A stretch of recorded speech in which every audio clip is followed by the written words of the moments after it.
Hello, everyone, and welcome to the Writers' Room with Sam and Jim, live at South by Southwest. I'm the producer of the podcast, JR Zamora-Thal. We're hosted today on Blue Jeans events platform, and I'd like to take a moment to thank the entire team at Blue Jeans by Verizon for sponsoring us, and Maggie Bliss for working really hard with us here at the podcast to make sure today's event goes smoothly. Now, growing up in Texas, it has been a dream of mine to participate in South by Southwest, and I really can't believe that I get to do this today. I got to give a quick shout out to my parents, Rhonda and Jim, and my brother AJ in Plano, and to our podcast band from Austin, Buddha Rays. Also, a huge shout out to my friends at Honky Tonky. I was bummed I couldn't go back to Texas for this event, but they made sure to get a little bit of Texas to me with this awesome t-shirt. This brand is making some really cool small batch Americana t-shirts, so y'all go check them out at honkytonky.com. Now, speaking of Texas, I want to thank Verizon Foundation for donating $250,000 to Feeding Texas for the winter storm relief. I know how bad it was, and I hope everyone has felt some relief already. All right, let's move on to the logistics of today's live show. We've got viewers today on the Blue Jeans Live Events platform and on YouTube Live. If you're watching on the Blue Jeans Live Events platform, we have some fun interactives for you. On the right-hand side, you'll find navigation tools. The first icon is the presenter list, so you can see who's here today. The second icon is the event chat, which I think should get going now. So all my people on Blue Jeans Live events, let me know where you're watching from and what your favorite TV show is. The third icon we have is the moderator chat. And if you're having any technical difficulties at all, Maggie, our moderator, is standing by ready to help. The fourth icon is our poll icon, and you'll see a couple of polls pop out throughout the show. And finally, we have our Q&A icon. And if you have any questions for Sam, Jim, or Ben, submit them here, and at the end we'll have a Q&A session. All right, I think my 15 minutes of fame are up. Without further ado, take it away, Sam and Jim. Thanks, JR. We're going to start by saying we're excited to be using Blue Jeans events here at South by Southwest. We're excited to be at South by Southwest. And Jim and I actually used Blue Jeans when we worked on Daredevil Season 3 for Marvel. When we did production in New York, and it worked really well. We did not know that video calls were going to take over the planet, but we get to feel like we were ahead of the ball a little bit with Blue Jeans then. Yeah, it worked really great for us. And Blue Jeans Events has a ton of engagement tools. For example, as JR was talking about polling, and we're going to have those polls up for you to vote on during the podcast today, so check that out. We also have a live chat feature. You can interact with each other and our amazing producers, JR and Maggie, who have worked very hard to put all this together. And the Blue Jeans platform also lets us do live Q&A, which we don't get to do on our regular podcasts, so put your questions in there too. You know, I was thinking that doing live podcasts is exactly everything that I did not want to do because I'm a writer, you're a writer, and I'm used to rewriting everything and making it perfect before everyone sees it. And instead, it's like, oh no, here I am screwing up right and left. On camera, which is very uncomfortable. But Blue Jeans is a great way for content creators to interact with their audiences, which is why that we do this actually, and to build their fan bases.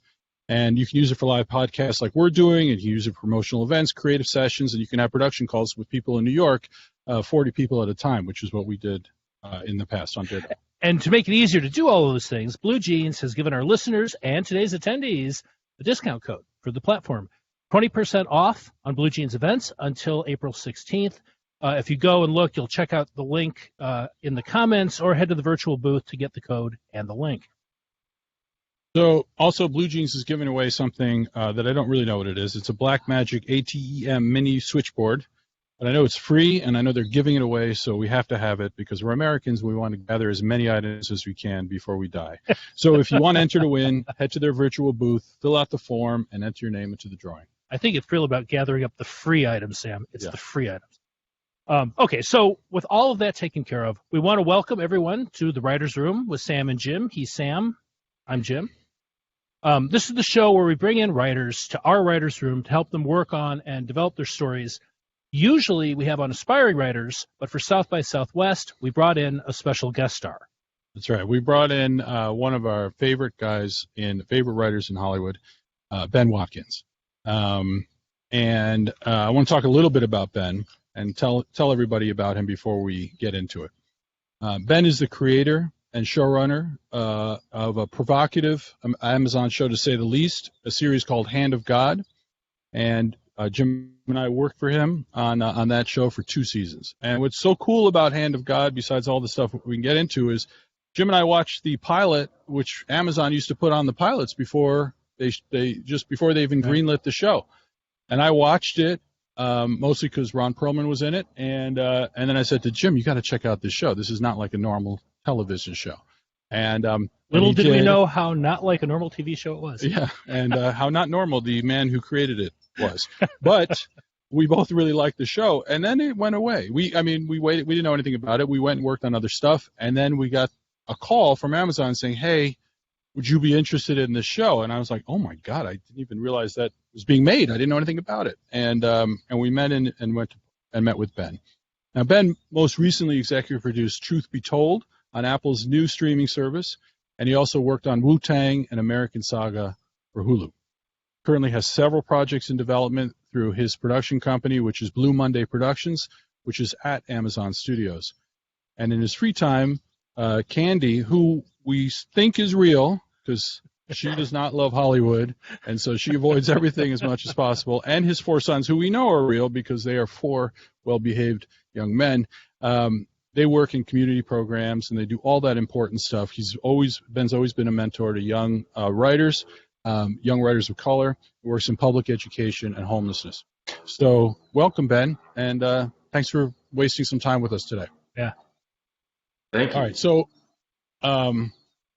Ben is an actor, so he is not completely embarrassed to hear all those good things about him because he has that.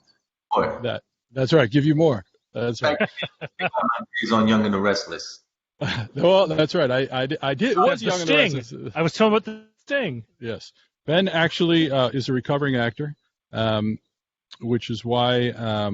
Anyway, that doesn't matter. But I want to ask you a question. First question I want to ask you is, what we do on this show and what we're going to do with Ben is later on we have JR has come up with a log line, and we are going to break the story, as we call it, in the writer's room. We're going to start beating out the story as if we were developing a pilot. And we have actually developed a pilot with Ben before, and we sold it to FX, and unfortunately it didn't go to series, but we have broken hours and hours and hours of Ben's ideas, and then and our ideas for Ben shows, and then also our ideas for the show that we came up with together called Train Hoppers. And we're going to do that so that people can see in what we think is so important for aspiring writers, and what was so great for us when we started out was watching writers who had done it for 10,000, 20,000 hours and how they approach the story, and you get to see it. And it helps so much in a different way than reading it in a book. But you're a showrunner, Ben, and you hire writers. And a lot of the people that listen to our podcast are aspiring writers. And so I'm going to ask you, when you get a script and you get it from an aspiring writer, first of all, how do you look at it differently than you do a senior writer script? And then what are you looking for in that script? Oh, man, that's a great question about the difference between what my expectations might be if I was getting a script from experienced writer with a long track record, or a script from an aspiring writer.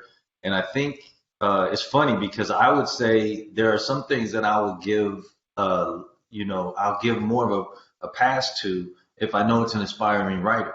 Sort of some of the things that polished writers are able to do in their sleep that aspiring writers might not know, just because they haven't been doing this for executives long enough, for buyers long enough. And so there are certain things about polish or structure that I might forgive in an aspiring writer's script. But on the other hand, there are some things I want more out of an aspiring writer's script that I might not demand as much from a polished writer, and that is this voice, right? I gotta know.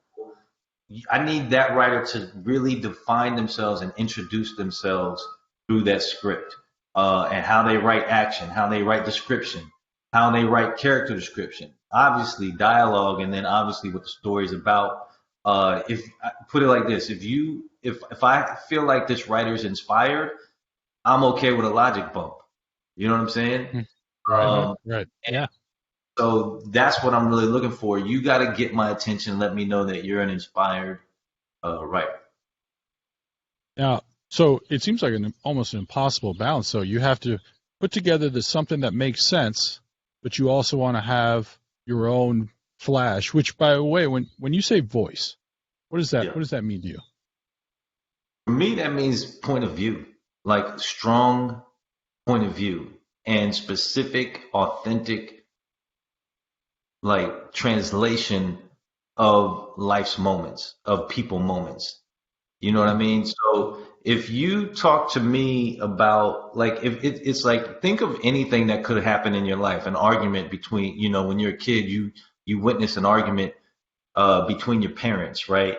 And all the screaming and yelling is dramatic and it's scary, but when they stop yelling and the mom says something real quiet, just and it just completely guts the dad.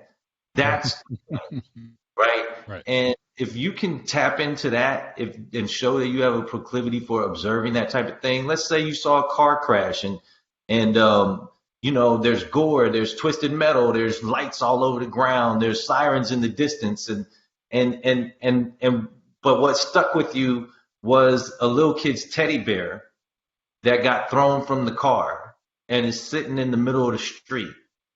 That's so, and that tells me you have a POV. That tells me you can center in on things that are really going to get people emotionally. Because anybody can describe a car crash, but you need to have a POV on like when you came away from that experience, what really stuck, and then people will tap into that. They don't have to have the same experience as you, but they can relate to your experience if you're specific.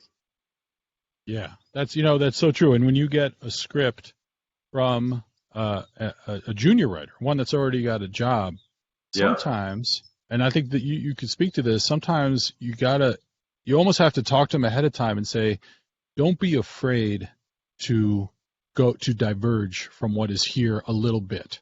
Only because if they're writing it too tight, they're only going to give you an average version of whatever it is you have. Whereas it'll never be that. And I'll say this, Jim and I were blown away. And I don't know if you still do this. You might have realized that this is a crazy thing to do. But we loved it, which was we came on the show, Hand of God, mid-season, and the first thing you did was give us each, because we wrote separately and we still do, but scenes and said, I just wrote these scenes. Could you rewrite them? And it was like the showrunner wants us to rewrite his scenes on the first day.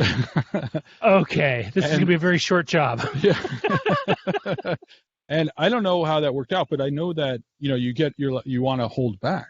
And then what we learned over time was you did not want us to hold back. You're like, take it in a completely different direction, because if I don't like it, I'll toss it and I'll go back to what I have. I didn't delete my file.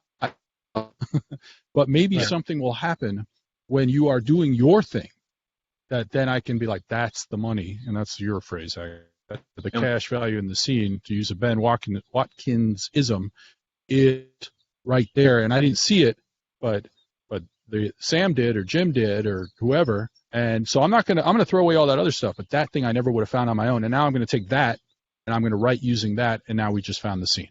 And that's, is that a fair estimation of your process, how you do it? Yeah. I mean, when we get involved, especially a writer's room, it's all about collaboration. So my thing is, the way I describe it is, you shouldn't be executing someone's vision in the writer's room. You should be expanding it. Right. Yeah. And so you got to give people rein to take swings and take real swings and be ambitious and then take risks. And one of the reasons for that is like they like, you're going to get some magic from them, but also you're going to get what's special about them. You're not going to get them reenacting Ben Watkins. You're not going to get them reenacting Sam and Jim. You're going to get them putting their spin on it, and that's going to make your show better and your story better, and ultimately your job easier. And it's, we all know how hard the job is. So that's the most important thing. Those unexpected pieces that add something special to it. So going off of the question Sam asked, what was your first script that got you a job in Hollywood? And what was that job? Well, I mean, so there's two versions to that story because there's the first script that really like cemented my transition from being an actor to a writer, and then there's the first script that got me into television. And the first one is so funny because when I moved to LA, I've been married for almost 30 years, right? In fact, it'll be 29 years in June. And Wow. so I was married when I came to LA, even when I started talking about coming to LA as an actor. And I actually, my wife, when we first started planning, we had one kid and she was pregnant with our second kid. This is a So terrible idea, by the way. Yes. it, Candy and I- is so much better than you deserve, man. Definitely. I'm this struggling actor with these big dreams, and I'm like, babe, I can't, really make these dreams unless I get to LA. And she wants me to have these dreams, but on the same hand, she's like, so you just want to uproot the family, move to LA on a pipe dream. And I'm like, yeah, that's exactly what I was thinking. And, so we made a deal. The first one was that we would wait until our youngest was 1 year old. You know what I mean? Because it's so much easier when you have two kids in Yeah. one. And, second deal, the second piece of the deal was that we would only stay for a year. And we were so blissfully naive. I heard Tamara talk about that too. Like just being blissfully naive about the business helps you. I know you guys had the same thing. It's like, so you take risks without really knowing how daunting this journey is going to be. And I actually thought I was going to be this huge star after a year. I was like, it'll take me less than a year to be a huge star. So that's an easy deal to make. So the deal was move to LA for a year. If I'm not a big star, by the end of that year, we move back and I go get a sensible career. And the first year we got to LA, I was booking all these jobs as a guest spots as an actor in Hollywood, going great. And so by the end of that year, I wasn't a big star, but it was definitely enough that I was able to like get that second year, right? So a friend of ours, a showrunner, said this is a business where you can die of encouragement. Right. Yeah. It's great. Keep going. And even more things, you're like, wait a minute, so I got the second year option got exercised, and so we're in LA, and the second year was crickets. It was wasteland. And again, now this is the part where the naivete wasn't so good. I actually screen tested for 4 different series that year and didn't get the part. And I thought that was it. And I didn't even realize screen testing was such a big deal. And like that meant you were actually about to break through. I just knew I didn't get these roles and I didn't book anything. I think I booked like one little small thing. So at that point, we started making plans to go back to the Bay Area where we were from, Northern California. And like real plans, like I was gonna like start applying to law school or like go, a master's program for education or something. And we were starting to look at taking our jobs and moving them back to the Bay Area. And since that was going to be a process of actually getting ready to move back to Northern California, my wife says, well, it's going to take a minute anyway. Why don't you do that short film that that you've been talking about? And then you'll have something to remember LA by. And I was like, okay, cool. Back to being blissfully naive. I wrote a script. It was terrible. I shared it with some people, and they said, the premise is okay, but the script's terrible. Let me share it with a writer. And the writer got coffee with me, bless his heart. His name was James Crite. And the first thing he said is, you could tell an actor wrote it. He said, there's scenes here that would be fun to act, but there's no story. And so then he walked me through and pointed me in the right direction. I actually got that script into a good place, and kept churning, not knowing how crazy it is to be trying to make a short film with no money and that will never make money. And eventually I got pieces in place and a script that worked, and I made this short film. And the short film, which was supposed to be sort of a goodbye love note to Hollywood, ended up getting into all these festivals, and I was starring in it. And a casting director of a soap opera who was aware of me but thought I was too young for a role that they were looking at. After they saw the short, they were like, well, wait a minute, maybe there's something more here. And they actually convinced their executive producer to change the age of a role they were casting. And that short film got me a regular gig on The Young and the Restless. Oh, there you go. So Candy was right. Yeah. Again. Yep. She was right. None of this. Don't tell her I said that. And she, it's like I have, some people, you gotta have somebody there to support you or be crazy with you or whatever it is. Like you have to build that into your life. I was lucky enough that was my wife, but everybody needs a little bit of that. And if you're solo, you better come up with an alter ego, who can talk you down when you're freaking out or cheer you up when you're in the lows. But Right. that script, so that gig with that Young and the Restless gig, I bought the first house in LA. We got our first house, and I always joke because my first real acting gig got me a house in LA, and the first script I sold got that house out of foreclosure. That's a good line. Yeah. While I was on the soap, I started realizing I liked writing more than acting, and my contract was up for renewal. I actually passed, thinking that I was supposed to focus on writing. But again, I was like, oh, I'm about to hit it rich as a writer. And then I had like a 2-year stretch where it was desperation.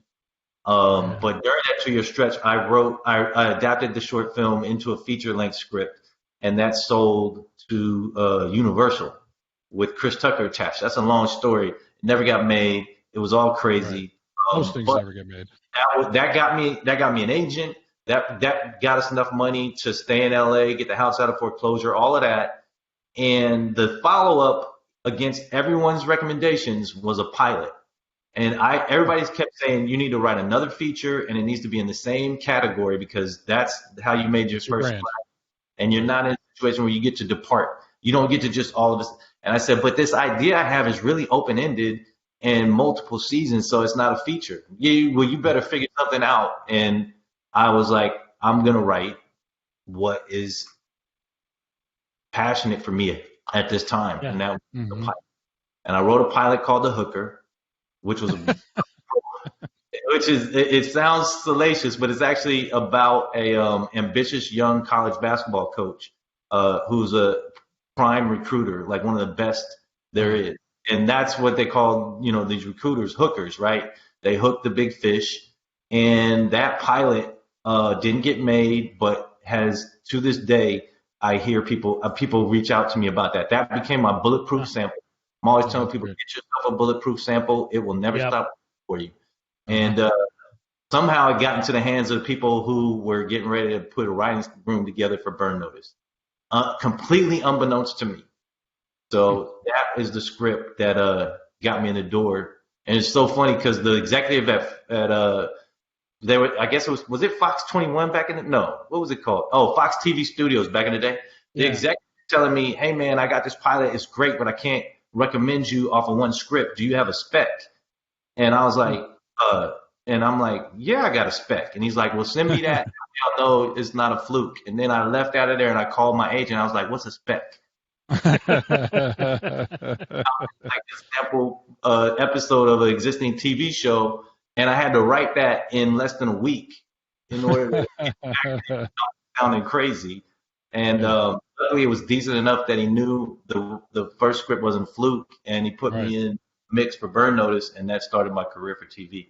And you went from staff writer on Burn Notice all the way up to executive producer on Burn Notice for everybody that doesn't know that. And so that worked. Yeah. I got my PhD there, and I happened to land on a show with a showrunner who wasn't from TV, so he was super egalitarian. He was like, best idea wins, and whatever talent you can find, no matter what level they are. So he didn't really abide by the hierarchy, which back then was, really, in writers' rooms, the hierarchy really ruled in most places. But now people, I think, are a little more open to like, best idea wins, and you should really access the talent that's there regardless of what their official title is. Yeah, every room we've worked in has been that way, and that's been great. Definitely true in your room. Before we go to the log line, I just want to point out that your first script was Hooker, and Matt Nix, who was the showrunner of Burn Notice, his script that got him a splash was Cock. And so clearly, which everyone wanted to read just to find out what was in that script. What was in that script. So here we are naming our scripts. Like, why did we not name our script? I don't want to say those words because I get in big trouble. never thought about it, but it's dawning on me. Like the times I walked in, to rooms to pitch the hooker, and people were like, "I'm a little disappointed," and now I realize. Yeah. Yeah. That's right. This is going to be. It'll get you in the room, but it changes the expectations. All right, so we're going to jump into the part where we actually start breaking story, and what we do for this part is usually on our show, aspiring writers or even established writers, they come on the show, they tell us their idea, and then we spend a half an hour completely screwing them up. But at least looking at how we do it, how we approach it, all that stuff. But it's news to us, and so when it's a professional writer coming in, or whatever it is you are, Ben, we had JR write an idea, and it's a little long, and he put it on this card, so we haven't seen it either. So this is news to us. Okay? This is drum roll, please. So much pressure, bro. You know what I'm saying? It does feel like pressure, except you're like, some days you go into the room and you go cold, right? Like you just don't pitch one idea. And then like, who is this dude, this professional? How did he ever get a job? Ben, we're going to sell this in the room. We're going to get a call from a studio before the show's over. I know. It's going to be created by JR because he came up with the idea. Right. But don't worry, we'll squeeze him out. Yeah, we'll squeeze him out fast. No problem. Baby. We say this on the podcast all the time. You can't be afraid to suck, right? That's the number one rule in a writer's room. And I remember I was on Hand of God for like 2 weeks. And I went into the room, and for those who haven't seen Hand of God, I don't want to give the whole thing, but there's people who believe that Ron Perlman, that they believe in God and they believe Ron Perlman has spoken to God, and then there are the people who don't, and then some in the middle. And the thing is, and so I said we were pitching, and I had this crazy idea, and I didn't know any of the writers in this room. I knew Ben. The other two writers hadn't been around; they've been producing episodes, and I didn't know them, and Jim wasn't around, and I'm like, here I am with people I don't know, and we're trying to come up with what's the core of this episode. And I said, what if it was if it was kind of like the cheerleaders versus the football players in this way? It's the religious people praying in the hospital, and they're trying to stop everybody from the non-religious people from turning off the machine, and it's all a battle between them in the hospital. And I said, I know that's the worst pitch I've ever done, but I feel like there's something in there. And then there's the pause, right? And then you're just waiting for the judgment of the other writers who you don't know. Yeah. But the good thing is you brought in people who all know the number one rule is don't be afraid to suck. And so they all thought about it for a minute, and they're like, no, I think that's it. And then they took that and made it good, right? And that's what the room does. And I think that was before we even pitched to you. It was just sort of like a little so don't be afraid to suck, Ben. That's what I'm telling you. Oh, okay. I'm ready. I'm good at that. Yeah. All right. Status-obsessed art dealer for the wealthy is tasked by his newest client with finding out the truth behind the rumors of a forbidden collector's item, that one of the murder weapons of a serial killer who's uncaught is in there. When he discovers this urban legend of the upper crust to be real, the art dealer finds himself in a dangerous world of macabre collectors with powerful friends and deep pockets. His only lifeline out of this is that a young and reckless detective is looking to make a name for herself by catching the serial killer. All right. I don't remember the first sentence that I said by the time I got to the last sentence that I read. That was a very circuitous, long line. Okay, so who wants to start? So there's a piece of art that has a murder weapon hidden in it that this detective needs that will help them find a serial killer, and this is all taking place in the world of wealthy art collectors. Right. Okay. And all right, so we have to simplify it. And by the way, Ben, do you find this to be true? The more you write, the simpler everything gets. Yeah, right? definitely. Because all the plot stuff is the simplest stuff, and then if you have good characters, they're going to make it complicated in an emotional way because that's what human beings do. Yeah. So And when you're a veteran, you know you can do the other stuff. You know you can do flavor. You know you can do twist. You know you can do building out character specifics. so you're okay focusing on something very pure and streamlined and simple to begin with. But when you're starting out, like that's all that stuff that becomes second nature. That's the stuff that's going to set you apart, and you really got to focus on that more. The only danger is you could be focusing on that to the detriment of the story. Right. Well, like in this thing, right? It seems like the first piece is this detective wants to find the serial killer. Why? Like, what's the emotion in the story? She's obviously driven to catch the serial killer. What happened? Did she lose someone? Did she not catch another serial killer? What's her motivation? Right. And I think that's the down the middle question, right? Like the question of why she wants is not the down the middle. That's the most important one. But the question of the answer of she didn't catch one before, that's the one where we're like, okay, there's that one. Let's move right past that, right? But that also brings me to, so the first character in the log line is this art dealer. Right. So that's who I would be like, okay, let's get that motivation. Let's get a connection. They might not even be aware of the connection, but let's make sure there's a connection that's going to give them a vested interest and some stakes in this situation. Because detective, even if it's not personal, that's their job. So you get the advantage of that. But of course we want to make it personal. But the art dealer, I'm like, why would they care other than it's like a curious fact? And the other big question for me, well, we got to agree, is this serial killer alive or dead? Is it somebody who's alive and active, or is it somebody like Jack the Ripper who's never been conclusively identified, and we're going to be the ones who identify him? And it's going to have major ripple effects in present day. So that's cool. I think we do need a living serial killer, or don't need it. The antagonist could be who's ever trying to get this ahead of us. But if we want it ongoing, or someone with a vested interest in the serial killer not being found, that could be, and that's that's true. And we could have both, by the way. Right. But I wonder if the twist on the serial killer isn't that he's still alive. It's that because the art dealer is going after it, or because there's an urban legend, somebody finds out about this, someone who has certain proclivities, say, and decides to become the serial killer because of what is happening in the show, right? It's almost like, like maybe someone that works for them. Like the serial killer is not real. They realize it's not real. They know it's not real. And then something happens and we're like, oh, shit, it's real. It's the superhero theory, right? Because Batman exists, he creates the Joker because there's someone who wants to fill that role, right? Like it's a trigger for a damaged personality. What do you think, Ben? No pressure. I feel like you got to have. We can go. All right, I'm not sure if I'm riffing or not, or pulling threads, but I feel like we need this killer to be.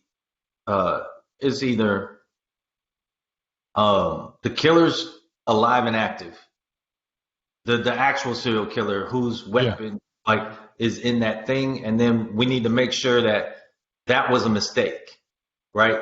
That was a thing that, it's like killers aren't trying to get caught, but they might do something they thought was clever, like hide a murder weapon in a fine piece of art, and they might get off on that because then they're like, fine piece of art is going to be in some rich person's house or it's going to be in some fancy museum, and people are going to be walking by it daily, and they're going to be seen, and they'll never know that the dagger that did this or the gun that there's that, and then they're active, and then now there's more stakes because other people are still dying, but now when they realize somebody's on their trail, then we could have the shape, we're the hunters, but the prey could turn on us.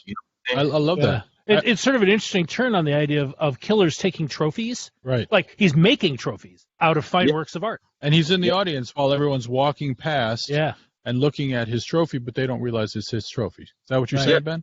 Oh, yeah. Voyeuristic. That's fantastic. And then he's like this dude who operates in this world, and he did the math. He was like, what lasts forever? Art and ticket. Yeah. You know what I mean? Okay. I got a pitch for you then. So then the question is, and I got a couple things, but here's a pitch and a question. Pitch is, how do we get the piece out of and how do we get the art collector involved, and how do we get the piece out of the museum? Yeah. One version, the shitty version, is the art collector we start out, the first scene is he's meeting with Mr. and Mrs. Abramowitz. And Mrs. Abramowitz, or her mother, went through Dachau, and all of her stuff was taken and was stolen from the family. And now they're suing this museum. And they get the artwork back. And that's his victory. But in doing that, it unfortunately unleashes all these knock-on effects that he had no. It's the good act that has all these unintended consequences. Yeah. Right? That's one version. So this is a guy that's going to make our art dealer, that's going to give us some immediate rooting interest for this guy. This is a dude who has become a specialist in recovering items that were gotten through ill means. And that could be Holocaust survivors. That could also be people, from the Congo who were looted. It could also be Black Americans who, had something, got it completely taken away during Iraq. I mean, there's so many different options. That's but already better than the. Yeah, right. That makes us care about him, right? So that's rooting interest. Just to identify it, that's rooting interest in your protagonist. Right. If you can do that in the first X number of minutes of your pilot, that's fantastic. Ironically, on the last pilot Jim and I wrote, we wrote this beautiful space thing with zero rooting interest for the guy in the first. And the first note we got from our agent is, God, I wish I cared about this guy first, because we wanted to unpeel the layers. We were doing kind of a psychological drama, and they were like, oh, but we got to care about him first. Of course we have to care about him first. Yeah. Yeah. Right. There's another. This will be fun. Like if you were, I also am like, okay, so then you get that rooting interest. Then you also want to have, like, you got to have two pieces that are going to be pushing on your protagonist. So she's an art dealer who champions the underdog and gets their stuff back that should rightfully be theirs. Then she's up against all of these rich people who don't want to admit that they've done wrong or don't want to lose something so valuable. So she's up against the establishment. That's great. All right. But you got that external pressure. But we all know you also got to have some sort of internal pressure, like what's her issue, right? Right. Now, if somebody you want to fuck with, it could be, we think he's a champion for the underdog, but it's really he just found a nice little in that's easy. He's still all about getting that commission. He's still all about getting that money. Right. This will be a learning experience for him because he'll have to get a more altruistic view on life. Or if she has some other thing, like the easiest one to do is like an addiction or something she could be blackmailed for, or some other thing that happens where it's like there's an internal obstacle that she's gonna have to uncover. And the reason we always be like, hey, get the internal one. That's the one that gives legs to a series. That's right. Absolutely. Change throughout, but the internal one is the one that gives legs to a series. That's right. And I love the fact that you're dirtying him up right away. Now, we don't have, we got the rooting interest and he's great, but we don't want to make him perfect because, number one, that's boring. It's not 1975. We're not making, perfect. We don't want the perfect, strong white male to be the lead. And then, here comes a woman and she's got confidence issues or, it's all that junk. Yeah. We don't want that. He might not be a strong white male. Did we land on that? No. What I'm saying is we don't want that. That stuff, don't do that. We want to dirty him up not only in his motivation, and by the way, I want to point out, what's that? Maybe that's the first change you make. Maybe it's a woman. Maybe. And for that matter, I want to point out that, and this is why it's important to get lots of different kinds of people in a room. I'm Jewish, so I went right to, well, how do you steal art from people? That's Nazis and Jews. But you're a writer of color, and you're like, well, could be African Americans, could be someone from Africa. And I'm like, yeah, I don't care what the thing is. In fact, except I do, because I've already seen the story of. Yeah. Right. You want the new stories you haven't seen. It's a great point. I do think that Holocaust survivors is great. I think that still fits. I think it opens us up to a lot of different worlds we can play with, but I like that. Holocaust. I'm arguing the other way, though. I'm going the other way. I'm saying I've already seen that story on television a lot. That's where I went because my Aunt Dora had a number on her arm. So that's where I go to because of my perspective, not because I think it's necessarily better. The best story you No, thought I was of just like, that's how stuff is taken and it's emotional and it's all that. And then you said, yeah, there's other ways to do that, get that same emotion. And I'm like, yeah, and I haven't seen those, so let's do that. And I'm just trying to point out that's how that different perspective thing. I could have come up with Chad or the Congo rather, but I didn't, did I? Yeah. So because I went to my own pain. Yeah, right. That I grew up with. Now let me switch gears just for a minute and have you Indiana. What art? It's like that Ronco thing where you cut the wine bottle in half and you make glasses out of the bottom of the wine bottle. The collection of those, I think. There are a lot of great artists from Indiana. They all live in New York City. Okay.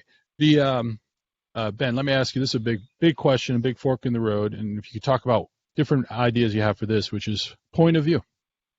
So, whose point of view is this show in? Because right now I'm seeing 3 characters. Right? We got the art dealer, male or female. We got the cop, male or female, and we got possibly the serial killer, and then whomever else. So how would you? What are like different ways we might go about POV? Yeah, I'm gonna just stick to the log line on this one and say that we gotta have the driving force be the art dealer, and that doesn't actually feel like the most natural way in to me. So that also means there's a potential opportunity there. Because the easiest way in something like what just got described is like you're going through this obsessed detective, you know what I mean, who may have had to quit their job in order to follow through on this, or is definitely going to run afoul of the establishment. But that detective sounds like the easiest way in, also because they're driving some of the things you need, being the plot points, mystery, uncovering secrets. Yeah. But if it's the art dealer, that's fun because then you get an opportunity. Why does this become a driving force for them? And then once it is, then they're fish out of water. And I love like Robert Redford in 3 Days of the Condor. You know what I'm saying? Fish out of water. You get a character. She's completely foreign to this world and everything she's about to have to do. And yet there's something in her DNA that makes her capable of pulling it off. Right. No, and let me break out another thing in terms of point of view and something that is relatively new, right? Although I just watched Silence of the Lambs the other night and they did it there, but when you're in the serial killer point of view for part of it, which they did for The Fall, which is I don't know if you saw the Julien Anderson Killing Eve, Killing Eve, but when you're in their point of view, I mean it's creepy as fuck. And the thing that's so great about that is then you switch out of that to the art dealer who lives a normal life, or even if not so normal, but not, with, dead bodies and stuff like that. Yeah. It freaks you out. Yep. And I write scary stuff for a living, but I still get scared. I think that's why I write it. I mean, I have to pause stuff while I'm watching it and leave the room sometimes. Ask Jim. And then I was thinking how I still have not finished The Witch. Right, because I'm like 3/4 of the way through, and I just can't get to the end of that movie. It just scares me too much. Right, and I think that's true for a lot of writers that I know because we do this thing that affects us so much. So, point of view for the serial killer, could we do that? I think we have entirely. You're talking about somebody who's active, and still killing people, and then they're going to want to kill our hero as well. That's right. That's so. I mean, it's interesting. It's scary, and it also helps you establish what the hero's up against. Like they're up against the unknown, but they're also up against somebody who's way better at this game than them. Right. And the stakes it heightens the stakes because the more the serial killer scares us, the more we want our hero to win this.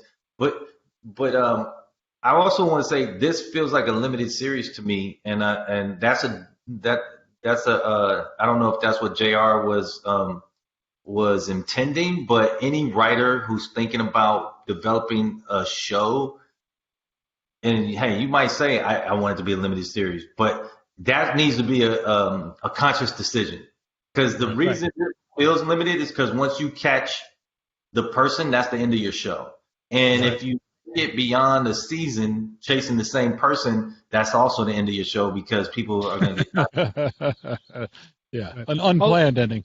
Although I will say it's interesting, Killing Eve is a great example of a show where they, by giving us the point of view of both the killer and the the person chasing the killer, they manage to turn into a relationship between the two of them that just keeps going and turning and turning. It's going to hit bottom at some point. You can only do that for so long, but they're getting multiple seasons out of it anyway. Yeah. The thing, all right, so let's get it. We've talked now. We haven't identified exactly what the motivation of the cop is or the motivation of the art dealer. But another thing that we should talk about, only because we're not in a room, and we could talk about this for hours, and we have, but is what's the relationship between the cop and the art dealer? And so what are you going to be looking for, Ben, when we talk about that relationship? One of the things, and this is slightly tied to motivation for the protagonist, but when you nail down protagonist motivation and then a little bit of the flaws, the first, and I'm really like, what is their goal? When you get that defined, and this one's probably pretty easy, right? I got the external goal of wanting to find the serial killer down the road, right? Like that's ultimately what's going to be. And then I'm going to have some internal one, like what do I have to conquer about myself? Is it my fear, my addiction, my past where I was a shit person, whatever it is? Now I get it, because then I start looking for what I call the natural allies and natural antagonists, right? And the natural antagonists, like, for example, if my protagonist is 17 and their whole life is dedicated to moving out of the house, I don't have to finish that sentence before you already know who's the natural antagonist. Right. So, at the same time, you can start thinking about natural allies, like that they probably have a girlfriend or they probably have an older sibling who's telling whatever, right? So, and the other reason I'm really big on that is those people, once they get established, they have to be established in a way where that dynamic can change. Right. And I pitch it in a way where you could see the potential for that change. So like when you ask that question, Sam, I'm already thinking we should make that detective a natural antagonist to begin with, right? If I do what that detective says, if I trust a detective who's telling me to rip open a Monet that's worth $18 million on the chance that there's some thing in there, I'm going to lose $5 million and whatever. You're already an antagonist. So, but if they're right, you can see how that changes and they become an ally, even if it's a reluctant ally. Right. And to bang on something you were saying, the allies, right, the people that that let's say our art dealer goes to and that he loves or trusts or has a relationship with, and they're now when the serial killer starts looking at them, right, not at the art dealer, because I know he's not going to kill the art dealer, right, but I don't know if he's going to kill the allies, and the truth is most likely he is, because that's going to motivate or affect my lead, who I have an emotional connection with, and it's really going to hurt. So, and Ben, on Hand of God, you were kind of the king of trying to make people hurt because it makes people care, and you get a reaction, and you hopefully are second guessing everything that you think. When that happens, and that keeps them engaged, which is why you were saying, well, we gotta wrap up the serial killer thing at least a season, Jim's exception notwithstanding, because how long am I going to care about this? Right. And think about this, like Jim's thing about the potential pivot, right? This is what would excite me, because then you start talking about that is a real long bridge to cross, to get a serial killer who's hiding their shit and it's an active serial killer hiding their shit in fancy art. They're already rich. That pisses me off. They're killing people. That pisses me off. They're still acting, all that. If you think that there's a chance that you could pivot them so that somehow in season 2, they're actually joining forces against some sort of common enemy we haven't established yet, that's a high bar, bro. And that's not almost impossible, but if you accomplish it, now you're special, right? And that's what people, that have to do. And like, I'm always like, here's what we're doing, right? When I'm talking to young writers, like when you get to a point, and this is the advantage of having audiences that are so literate nowadays. They are so literate on story and don't even know it. So they can start filling in the blanks very quickly. Even just off of how you shoot somebody, the camera angle. If you're doing a low angle shot and somebody's walking in the camera, they know that's a hero shot. They haven't heard any dialogue. They haven't been told. They already know. 100%. So what does that leave us with? We're no longer in the business of satisfying expectations. They've already gotten past us. So my thing is, every time you're setting something up, you have to understand the bar is either you undermine the expectations or you exceed them. So if you land in that place that they were expecting, it has to be even better than what they were expecting. Otherwise, you got to undermine them. And you can't do that with an audience that's not literate. You can't undermine their expectations because they're not filling in blanks. That's 100%. what we have in this new landscape. I watch television with my 12-year-old, with Lucinda, and she calls out shots. And that's not from me. I don't sit there and watch rough cuts with her, but we're watching things like The Crown, and she's already telling me what they're doing with the camera, right? And that's because she's literate. It's just like you say, she's 12, let alone if you're 22 or 32. I mean, forget it. We just have consumed so much high-quality content now, and we just didn't before. And it's funny, though, because I think one of the challenges is trusting that literacy in your audience. Like, it's always been like a writer's complaint has always been that the executives or whoever, is your audience for your script, they don't understand it. They don't trust it. They want it spelled out 2 or 3 times what's going on. And for me, that's one of those real dividing lines between, quote unquote, premium television and regular TV, if to use those terms, is you trust the audience or you don't. If you don't trust them and you're going to say everything 7 times, that's a certain kind of TV we know. Right. And then there's the one where you ask the audience to actually invest and pay attention and not be, folding their laundry while they're watching the show. Yeah. I mean, you mentioned Killing Eve. That one does a great job of undermining expectations. I May Destroy You constantly undermining expectations and playing on you just are like, oh, I get it. I see where we're headed with this. Oh, damn, I did not see that. And you're right. Like Atlanta on a kind of casual show. You know what I mean? On the half hour. I don't know if it's a comedy or a drama, but it does a great job of undermining expectations. Even you get there and you're like, okay, by episode 4, you realize that's the game we're in, but it's still you can't game it, you can't predict it, and so you have that advantage if you got to lean into it. That brings us full circle because this is about writers showing POV in their scripts, and that's why you want it, because in that moment you're showing intelligence of what's happening. Right. And if you know what's happening, if you know how to direct the moment to the most important, valuable part and have a new way to do it, I know as a writer when you turn in your pages, it may not be formatted perfectly, and there might be tricks that we can bring because we've done it a million times, but I know that there's going to be something in there new. That is the single thing, right? Is when you read something, you're like, oh, I trust them. This writer knows what they're trying to make me experience, and they've succeeded in making me experience. Yeah. Yep. And it's clear too, because when we were reading scripts for Carnival Row, actually helping Eric Olson, the showrunner, we were going through the stack of submitted things. I pulled out one script, and Jim pulled out the same script. It wasn't subtle. It was we knew, we were like, this is the guy. Out of this pile. All right. So now we're going to go to the question and answer. So thank you, everybody. JR, just so you know, you can use whatever you want. That show will be coming never to Hulu. I'm going to use all of it if I can. Yeah. One season, JR. It's a limited series. It's a limited series. That used to be a bad word, but it's not anymore. No, I didn't want to cut you guys off for the Q&A because I was personally learning so much. I mean, that's the most fun I've had in a while. That was awesome. It's a pandemic. Your standards will go up. Yes, exactly. When you can see other people, it'll change. Yeah, we'll see what happens when the bar's open. We didn't actually get a beat on the board, by the way. We got no beats. That's true. That's true. I think it's all here.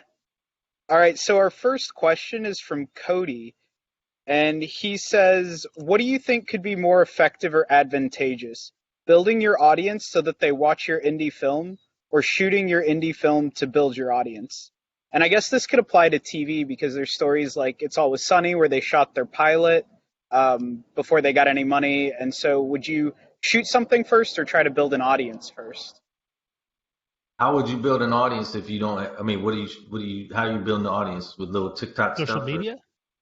What? I would assume social media or getting hype around it before you shoot it. Maybe to Make, I'm crowdfund always it. gonna say make it. I'm always gonna say make it. Even make Well, a it make worked for you. a version of it. It'll make its own noise. If you make something good that people want to look at, the people will find it. Yeah. Although I'm mixed on it, and I'll tell you why. When I know people have made their own stuff, and the problem is when you and I, the level playing field for every writer is an 8.5 by 11 piece of paper looks the same when it's a script, and so and the budgets for those is exactly the same, which is it costs about $1 in paper, and it's and a $15 million shooting budget, which you don't have to spend. But when you make a pilot, then you get distracted by, or you're making a movie or whatever, you get distracted by the performances. You're distracted by the production value, which is not going to be great unless that's built into the all the concept. compromises that come in with, because collaboration is the good version, compromise is the bad version, right? Where you have to, sell off pieces of what you want to get the rest of it made. The only thing I'll add to that is like, let's assume you're writing scripts, so you're going to become a good writer, and the script becomes like the clincher. Sometimes to create momentum, or also if you have a unique voice that doesn't necessarily translate, then when you make stuff, even if it's a short film, it gives people a window. Now, sometimes all you need is for people to watch stuff, and it becomes a networking aspect, and it becomes sort of just another reason why they should pay attention to you. But it does come down to that fundamental thing. Once they pay attention to you, do you have a script? Right. That's right. Right. That's 100%. Now it's different if you're going to be a director. Then that's a whole different conversation. And I'll tell you the one thing. There are a lot of the reasons I like hanging out with writers, but my number one is it's pure. Right. Everybody, there's an idea, and then when you have writers who have written a lot, they can see down alleys and around corners, and even though the pitch sucked and you stuttered and your example sucked and all of that, they see past that, the good ones, and they don't focus on any of that. And they're looking for the good thing. And I love that on the page. And when it's a produced thing, to me, just speaking as a writer, with no aspirations to direct, by the way, I just love that moment of just the purity of the words, right? Because there's no advantage. Nobody has an advantage. You got a page, I got a page. I've been writing for 20 years. You haven't? Let's go. Awesome. That's some great advice. So our next question comes from Sean Joseph, and he wants to know if you guys can talk a little bit about getting a job in LA from outside of LA. Maybe Jim and Sam talk a little bit about how you got from Minneapolis to LA. If you got any advice there. We did. We did. I forgot. A friend of a friend of a friend, right, is how that often works. It's how it worked for us. We had a good friend of Sam's in particular, of both of ours, had a writer friend out here who got a development deal that came with an assistantship. And she didn't really need an assistant. So she offered it to us because she knew she'd offered encouraging advice on our work and offered us the gig. Because it was kind of a low risk for her. She didn't really expect to need anyone to step up and do much in the job. But that's how we got it, and we came out. And just so we're clear, we were ready to be broke because we were splitting an assistant job and making no money, really, sponging off of our wives. I don't know if, Ben, you were trying to do that too. I don't know how that worked, but it is handy to have a working wife or husband. But the most important thing, I think, is that you have to be willing. Well, I got two things. One guy, someone told me this, which was get a phone that has a 310 or 323 or 213 area code. Nobody knows you don't live here. So, because they're not going to want you to fly out for a job interview. They're just not going to, because then there's too much pressure on them. Oh, now I got to see them, and I don't want to give them the job, and it's all that. So you want to make it as easy as possible for them to give you a job by not knowing. And with your email and your phone, they don't know where you are. Well, I would say that's probably true with even phone numbers these days, because people move out here from whatever, and they brought their number with them. That's true too. Know. So it's that idea. But it is hard. I don't want to say it's not hard. it's hard for those because you. Now, also, Ben, you can speak to this. You know how hard it is, and we're also sympathetic to people trying to do it. That we bend. I don't know. I know we bend over backwards for that, right? This is the thing. Everybody, all the writers, anybody in the writing, it's such a tough world to be in, and it's tough world to break into. So, in my experience, the majority of writers who have careers are sympathetic to people trying to break in. So you got to reach out, and you're going to get a surprising response if you reach out with sincerity and not too needy. But I've been mentoring some writers who have not been in a position to move to LA yet. One of the things that's been working well for them is, number one, you got to write good scripts. You have to be working on your craft. There's no point in being here if you don't have your script that you can show people to actually land a job, right? Yep. And people are not going to be cool. Like, you only get one chance to have somebody read you. If they're going to read you and they don't love you, all they got to do is see promise in the script. They could give you encouragement. But if they feel like you aren't working and serious about your craft, that's the last time they're going to listen to you. The other good thing about writing on your craft is you can start to generate momentum from outside of LA by entering it into fellowships, entering it into competitions. If you end up establishing correspondence with somebody like me, and then you send me an email 3 months later saying, hey, it was just giving you a quick update. I finished in the semifinals of such and such script contest and whatever. All that stuff is just seeding. And one of the other things these people do, like, they keep that correspondence up, but don't come across as needy. And one of the other things they do is they then, of the people that they have established some sort of rapport with, they say, I'm going to be in LA for a week, right? Because you might not be able to move here, but you could probably come for a week. And you try to have some sort of, like, I mean, I know it's different during the pandemic, but eventually you want to try to have some sort of real connection with these people over coffee or over drinks or whatever it might be. And then you continue to build that. Eventually you'll have a network in there. So when you are ready to move to LA, you'll have much more solid footing when you get there. And that worked for you, Ben. You have a story of success with that with Mike. Mike was through a friend who came in and you had coffee with him, right? Who? Kesselin. Yeah, Kesselin. And then you had coffee with him. And then it was just a bunch of men and women I've done that with. I have some that haven't moved here yet, have already gotten repped, and one has gotten staffed and they're moving, but they didn't, they didn't have to in order to start to build a network and build some momentum. And now with Blue Jeans, unsubtle drop, but really with the virtual conversations and rooms in our comfort level now, that's changed everything. Because now, if you're like, hey, I don't live here, but could we talk for 30 minutes or something? And I'm like, yeah, I don't have to get out of my house, and we can, I'll talk to you, because that's the way to do it. Just obey the golden rule, which is never, ever, ever attach your script to an email unless I ask you to. That's right. So someone does that, man, I'm just like, oh, you just. Yeah, it's like, how do I disinfect my hard drive? I don't want anything to do with your intellectual property. Yeah, it also is presumptuous, and you're saying, hey, we just met, or we haven't met. Would you mind sitting down and reading my script for an hour or two? And I'm like, oh. It's a big ask. It's a big ask. Yeah, there's an old spy trick. They literally train spies when you're infiltrating a network. Never ask for anything. Get into the group and then start offering things. And I used that when I was trying to get people to pay attention to me in writing. So I used to do stuff like, I'd be in a situation where I establish a rapport with somebody. I hope they'll read me someday or give me a shot someday. But my email to them wouldn't be like, oh, man, I'm working on this great idea. I got this great thing. Or all my friends are telling me this script is great, and I'd love to have a pro, sort of give me feet. I don't do that.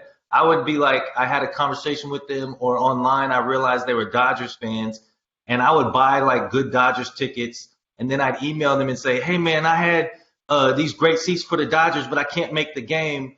Let me know if you want the thing, right?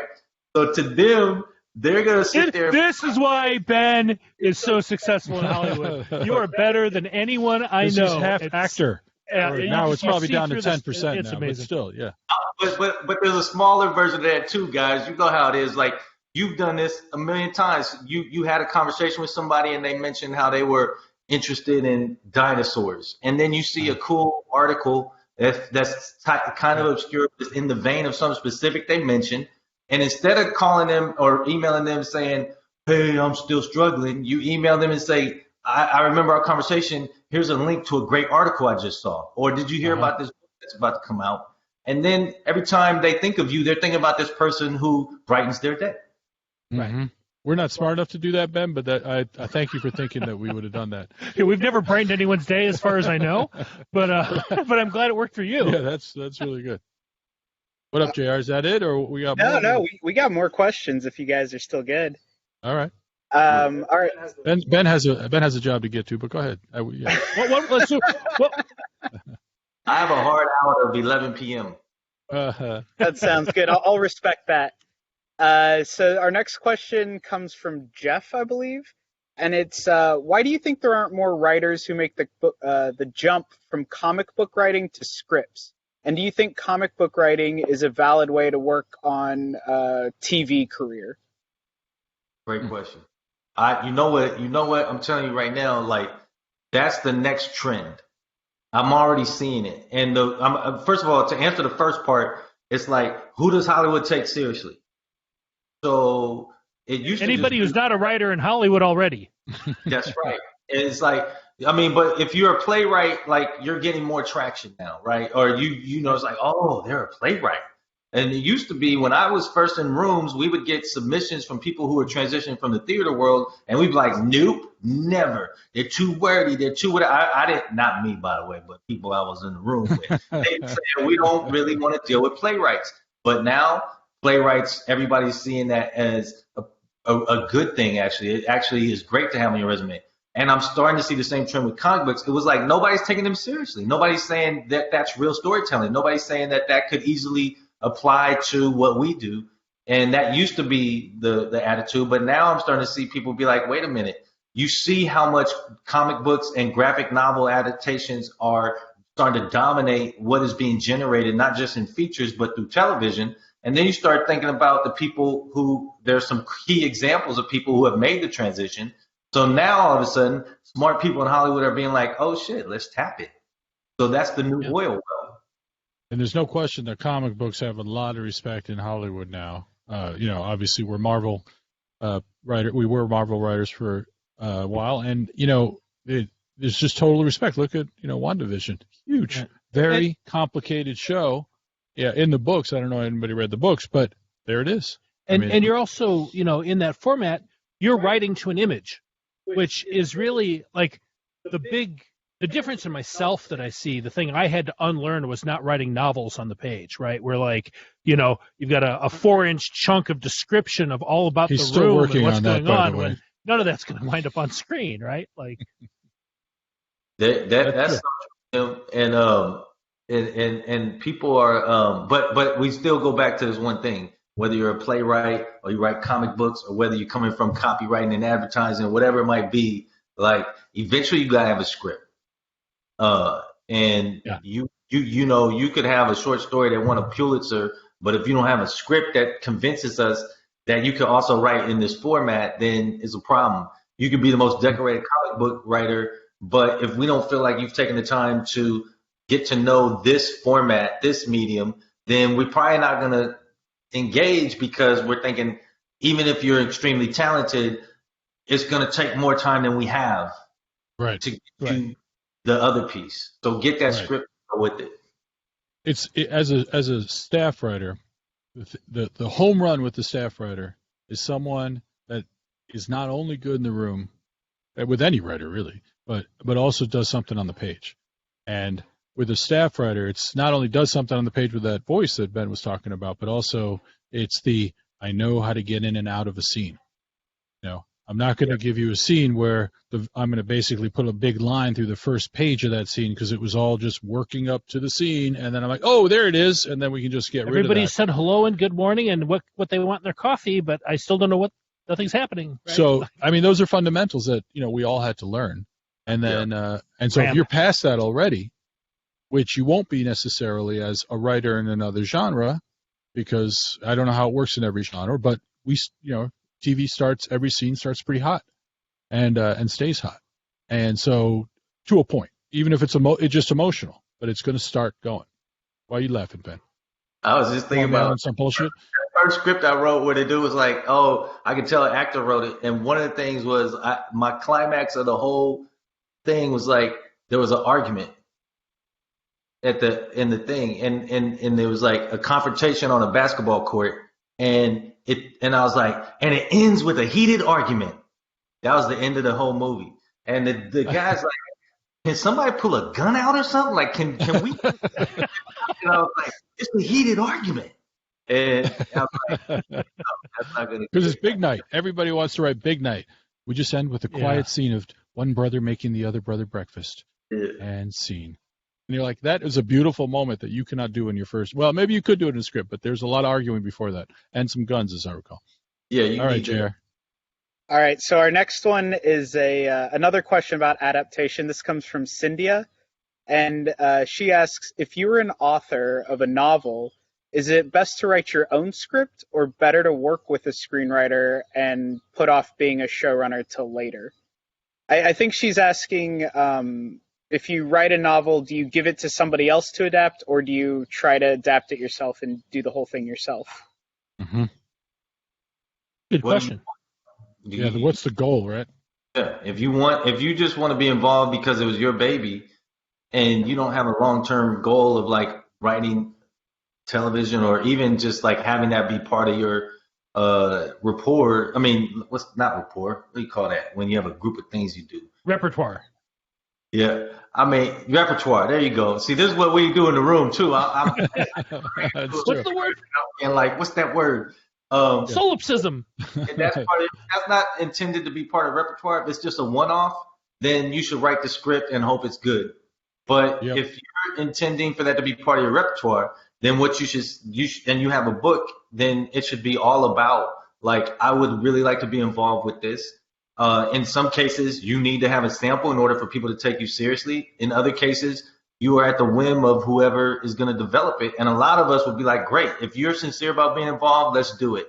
But if you're not, then you got to be willing to give that thing away. Well, and this is what we're talking about in the last question too, right? There's because there's the craft of screenwriting. Storytelling is one thing, and you have to be a storyteller to write television or do any of these other kinds of writing. But then there's the very specific craft that goes into TV, that goes into how you get in and out of the scenes, and do you call out the low angle shot coming in, and all of that stuff that you just have to learn in order to do a competent script. Yep. Yeah, I just made a deal. We just optioned a pretty high profile book that it hasn't been announced yet, but we got the rights to the book, and the author demanded a meeting, a person-person meeting, which was great because I wanted to talk to him anyway. But in the conversation, that was one of the things I talked about. What do you want out of this? And they were very upfront and said they don't want to be writing. They don't want to be in the room. They don't want to co-write the pilot, none of that. But they do want to be very closely involved in terms of being a consultant, like being able to make sure that what they feel is the heart of the story is preserved. They're okay with a lot of changes, but they just want to make sure the heart of the story is preserved.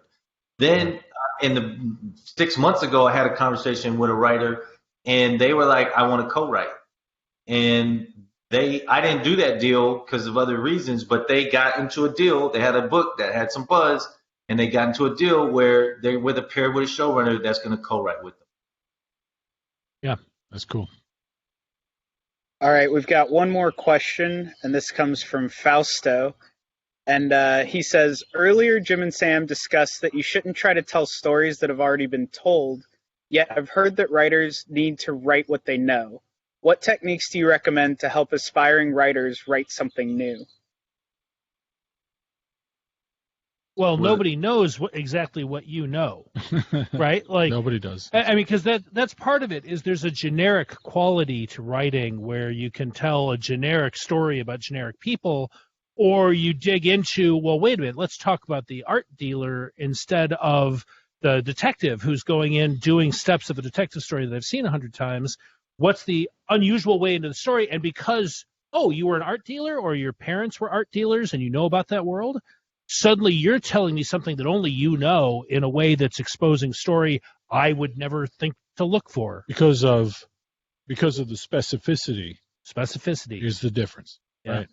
And the thing is, it's a trick question. And Ben, I'm curious to hear what you say about it, but it's a trick question because we're telling universal stories, right? But they have to be specific and unique and universal. Well, the emotion is universal, right? And identifiable. Right. It's easy, though. I mean, and don't take, like, if you're interpreting that like that literally, like don't tell stories you know, then you got to take a step back. Because what we're talking about is like your stories are houses, bro. I mean, they're all houses. They have rooms, they have bathrooms, they have doors. That's that. So, but you can go into any house, even houses that are right next to each other, and have a completely different feeling. Completely different. It could be, and you could be in one of those places where it's tract housing and they're literally the same floor plan and yet completely different. That's what we're talking about. We're talking about, oh, hey, we've heard every story 100 times and some stories 1,000,000 times. The ones that you've heard 1,000,000 times, you better have something in there that surprises me. And even the ones that you have 100 times, what's different? Oh, there's going to be a story about a reformed assassin. Okay, I've seen that before. Okay, but he wants to be an actor. He takes acting classes. Oh, you got my attention. It's just that easy. What can you do to make yours different? And that's where you start to also then tap into what's special and unique about you, because you're going to be drawn to something different than me. And then even how you execute it is going to be unique to you. And then that becomes special. And hopefully, like in the case of Barry, which is what he's talking about, it's because you're an actor, not because you're an assassin, that you have a way into that story. Yeah, exactly. All right. I think that's it, Ben. Thank you so much for hanging out with us today, man. It was a pleasure. Hey, it's an honor always to be in the room with you guys. Always a good time. Also, I don't want to leave without acknowledging, not to bring it down at all, but everything that's going down in Atlanta and those murders. I encourage everybody to be active and involved in doing things that help make this world a better place. Your community, your city, your household, whatever it is, like try to do something that's going to make it better for everybody so we can all be safe and happy, so that we can create really twisted ass stories. Amen to all of that. All right. Thanks, Ben. Thanks, Ben. We'll see you soon. With it. Bye-bye. Thank you. All right, everybody. That is all the time we have today. And I want to give a huge, huge thank you to Ben. I learned so much, just personally. It was awesome. All right, everybody. You can get more of Sam and Jim on the Writers Room with Sam and Jim, our podcast, and that's available wherever you get podcasts. If you've got a story you'd like to workshop in a Writers Room setting, reach out to us on Twitter or Instagram. And thanks again to Blue Jeans by Verizon for sponsoring this booth. Make sure to check them out at South by Southwest on the online platform. And they're going to be giving away an ATEM mini switcher from Blackmagic, so enter to win that. And if you enjoyed this podcast, tell a friend so they can get me paid. Thanks, everyone. Bye. Bye, everybody. Bye, everybody.